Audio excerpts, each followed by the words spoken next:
Welcome to the final cut, one for the road audio video version, just like Horror Lagoon and Mom and Pop Video Shop. Jay of the Dead here, host of Jay of the Dead's New Horror Movies audio podcast, and Spawn of the Dead, host of Spawn of the Dead YouTube channel.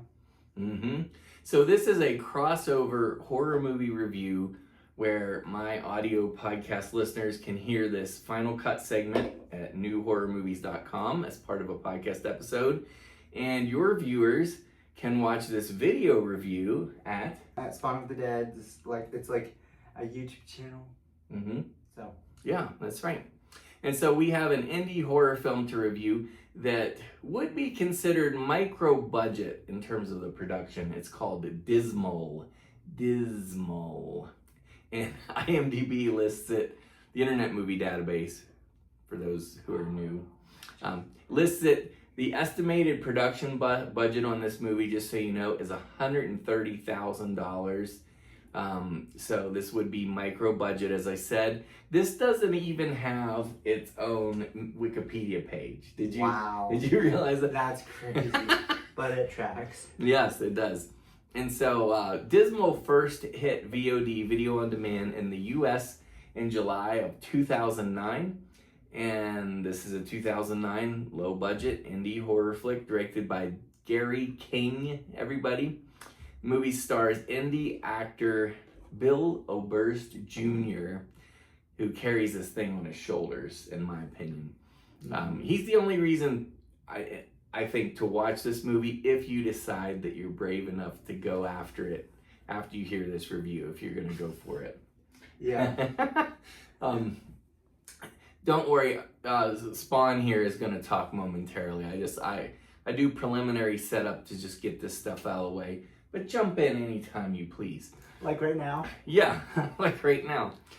So Dismal is rated R. It has a brisk runtime of 1 hour, 19 minutes. And it still feels kind of long.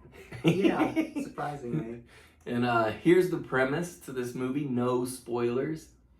This group of college students called Team Extra Credit, they're led by this teacher's aide, and they go out into this swampy wilderness to this place called Dismal Swamp.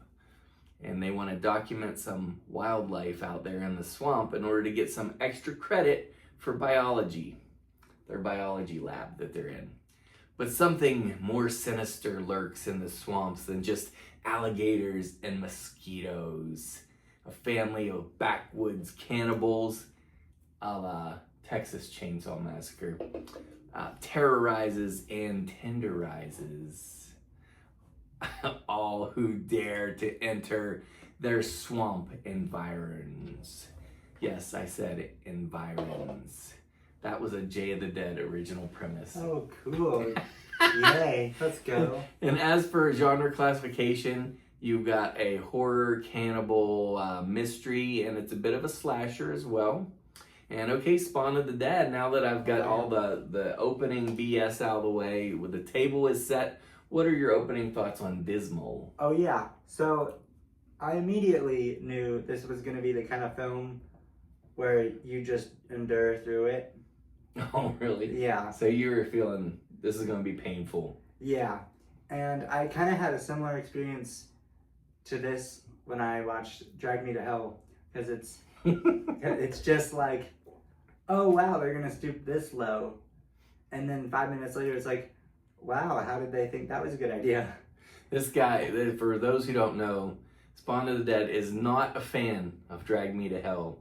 So he does not like that movie at all. Yeah, I mean, literally, in this movie, Dismal, it's so dismally bad that literally the kills are like the kind of thing you'd see on the bowling TVs when you go bowling.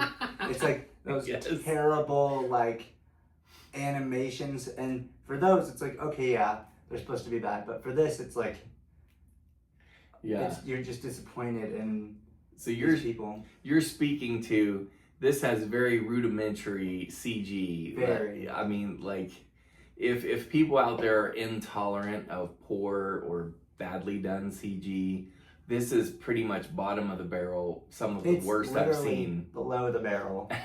It's And to quote Roger Ebert, it's an insult to barrels to even say. But no, like it's really, especially like when it tries to do CG blood and CG fire, and of course blood spatter with computer generated imagery is just never all that convincing, but especially in this movie from 2009.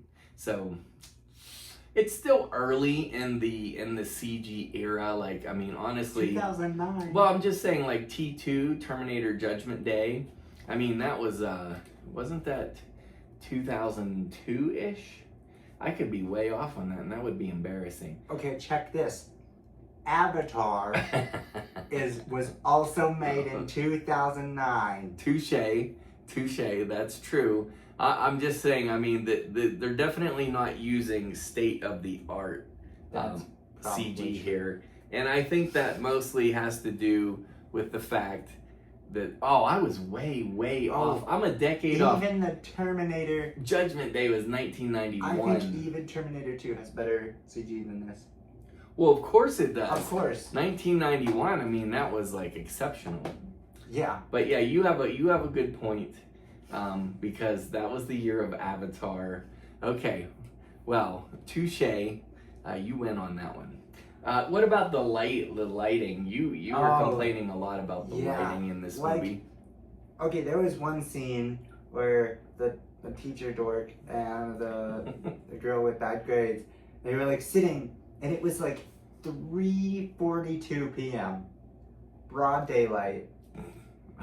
Yes. And it looked like they were like under a shed or something. It was like the light that was on them was like dim, and then they were in shadows in broad daylight, and they were in this like meadow. They weren't like in the woods. Mm-hmm. The lighting was better in the woods with a canopy somehow.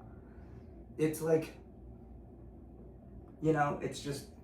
it's shocking to me. Yeah, I mean, I would go so far as to say that maybe the cinematographer didn't even worry at all about any sort of lighting considerations.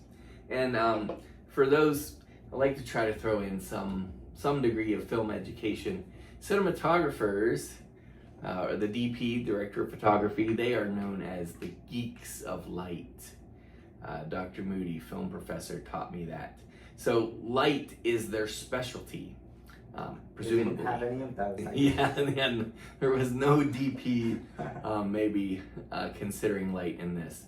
Well, I got to give a big shout out to Bill Shetty.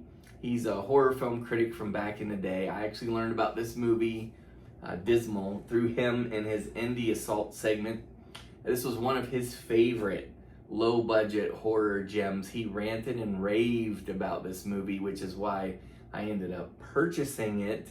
Now, we talked about the CG and we talked about the lighting. I also think that the one of my pet peeves is when the sound is not super great, which if in this video or this audio recording the sound is not super great, we're actually conducting a weird experiment right now.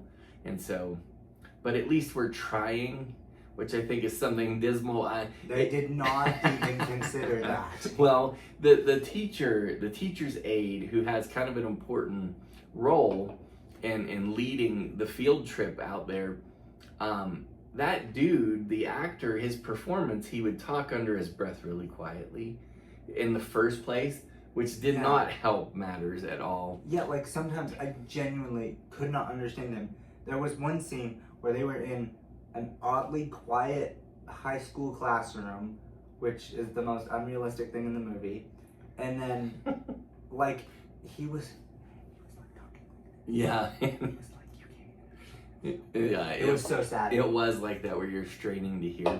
And another complaint, and don't worry, we're not just, well, at least I'm not planning to solely beat up on this movie, but I do need to say, the score in this is pretty rough as well. Oh my gosh, yeah.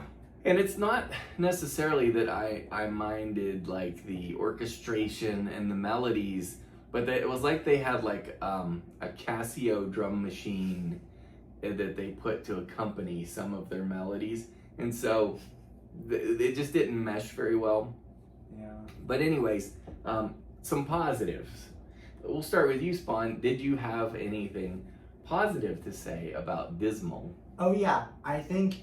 So at one point, I had a ball of a time just laughing because there was this one alcoholic dude who was wearing a Santa hat, and it's summer, and that was very amusing. Yeah. And then I have to like look from in my notes. Dale was a very good actor, the only one in the movie. Yeah, the character Dale, played by Bill Oberst Jr.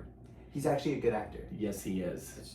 It's sad they have him in this movie. He brings it. Yeah. Oh yeah. Also, it's not in the movie, but I had a good time making fun of all of the movie titles afterward. Oh, because yeah. after the movie, there was like a montage of like movie thumbnails, and they were so bad. Yeah, if you do end up getting the DVD, because this DVD, believe it or not, there is a DVD release of this through Cinema Epic. Some people say Epoch. But anyways, they're an independent distributor that specialized in low budget genre films. That is Epoch. But some people pronounce it Epic. Both are acceptable. Yeah, but where's the I in that? And why is there an There H? is no I. It's Yeah, EP. that's why it's Epoch. Okay, but also acceptable is Epic. That's like saying I mean, you don't say Epoch, do you? no. How come you don't say that? So are because- you arguing that that words should always be phonetically pronounced? No. In case people don't know this, we're father and son, so we are permitted to have these little squabbles back and forth. But I'll just do Make this. it say it. I'll do this for you right here. We'll go At to least we don't say Epac. Merriam-Webster's dictionary.com. Here's the pronunciation. Epic. Oh! Epic. Wait, is that the British? Wait, what was it again? Epic. Okay. Wait, is that the British one? That So Marianne seems British. wait, it's epic, Epic. in the US, and the British pronunciation is. Epoch. So you're going with the British version, isn't it? Weirdo. Anyways. Also, I love how my son goes after me for word stuff, and I'm a writer. That'd be like me going after you for Minecraft stuff or Fortnite stuff I know. or Polyphia. Oh yeah. Polyphia stuff. He's an expert on a number of things, and I durst not go after him on those. Anyways, as I was saying, Cinema Epoch. They have on the DVD, you can look at their other offerings, their other wares that they're peddling as a cinematic purveyor of goods. And what you see are insane Oh my gosh, titles. yeah.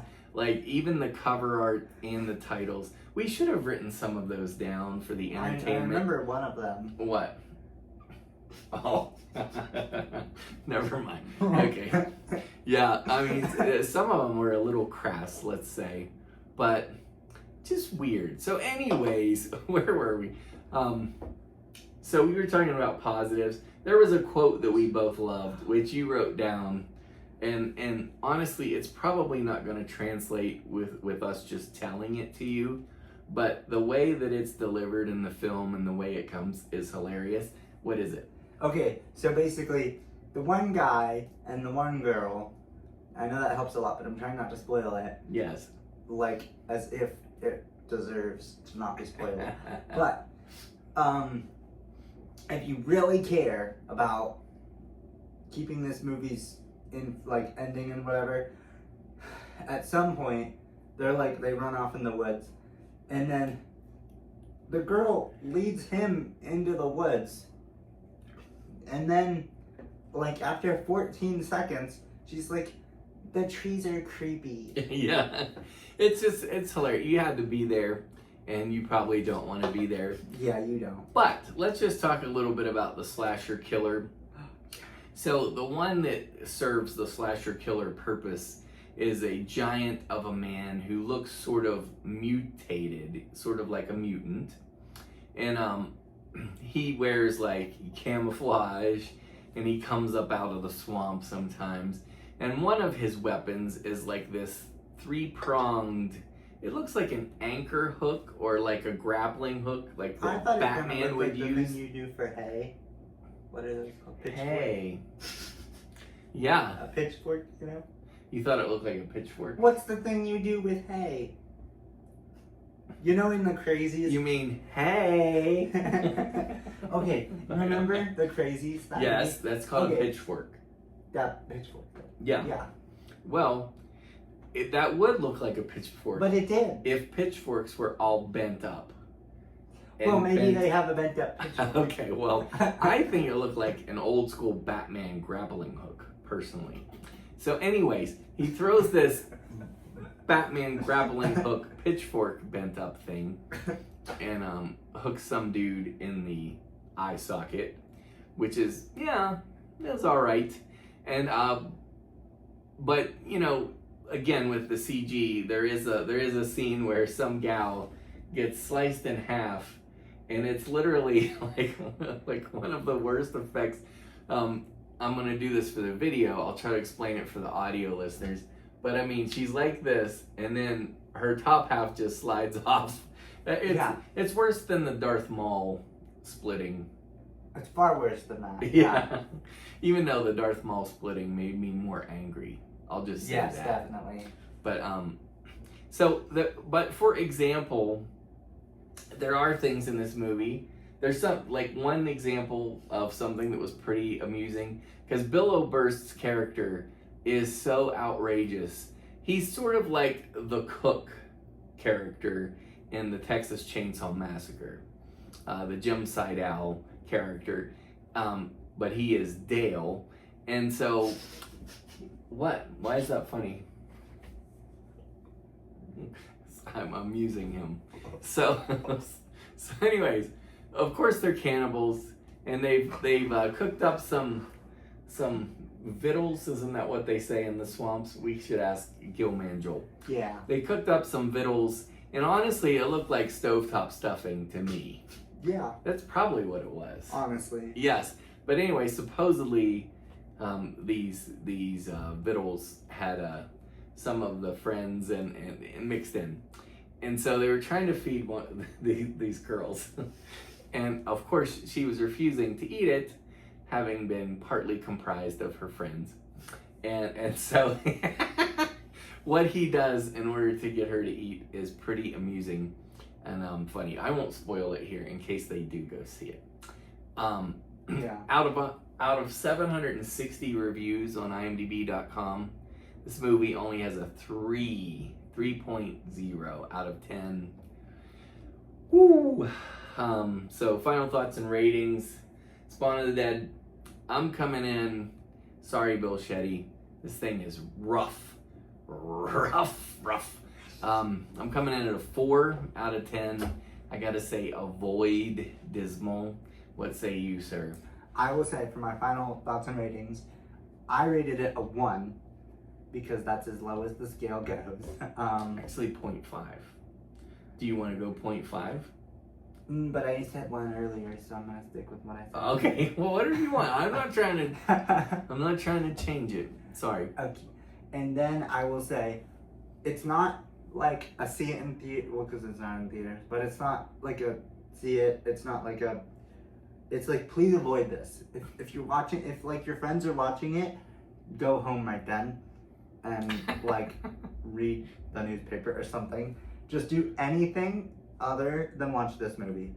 And then to be comedic, I would rank it as a negative 4 million out of 10. Yeah. But that's just my Okay. sense of humor. Anyway, that's what I thought. Well, if you do end up wanting to see this because you're morbidly curious, which some people tend to be, because I know that with Bill Shetty's indie assaults, I would say 8 out of 10 of his indie assault picks are money. and they're good to go. I mean, I think there are only two that I can think of that I haven't really appreciated, and this is one of them.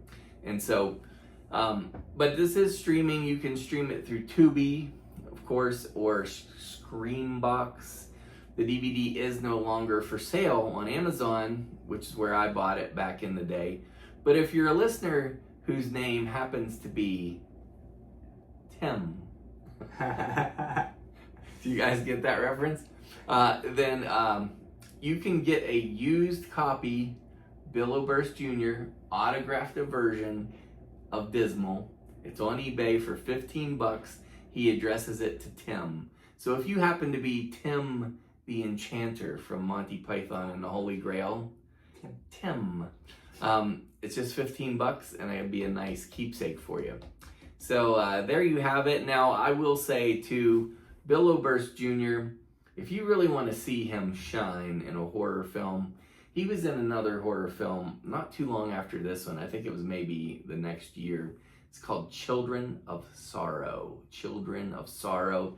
It is a cult type of movie where he is a cult leader and he is perfect at that role. Pretty disturbing, excellent horror film. I would highly recommend that one instead of Dismal 2009. So, any final thoughts for the viewers and listeners? Spawn.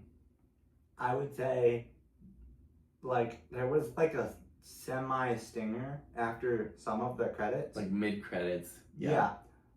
But it wasn't, because you know how like sometimes in credits it'll be like some things and then it goes up past the end of the screen and then the trailer plays? But like it was doing the credits and then it just cut to the stinger. Abruptly. It was playing stuff and then just cut to the stinger. And then the little clip was so awful, it made the movie look decent. It was like the dumbest, weirdest death, and then like the big guy was like moaning or something, and then it just ended. Yeah. The weirdest possible ending for the dumbest possible movie. So you're also saying avoid the mid credits. Yeah. Okay, I got you. Yeah, and I guess my parting thought again is just check out Bill Oberst Jr. in Children of Sorrow. This guy should be one of our horror icons. He is that good, and I'm serious. If you haven't seen Bill Oberst Jr., definitely check him out. He's wonderful. So anyways, we thank you for watching and for listening to Jay of the Dead's new horror movies and Spawn of the Dead on YouTube. That was Epoch.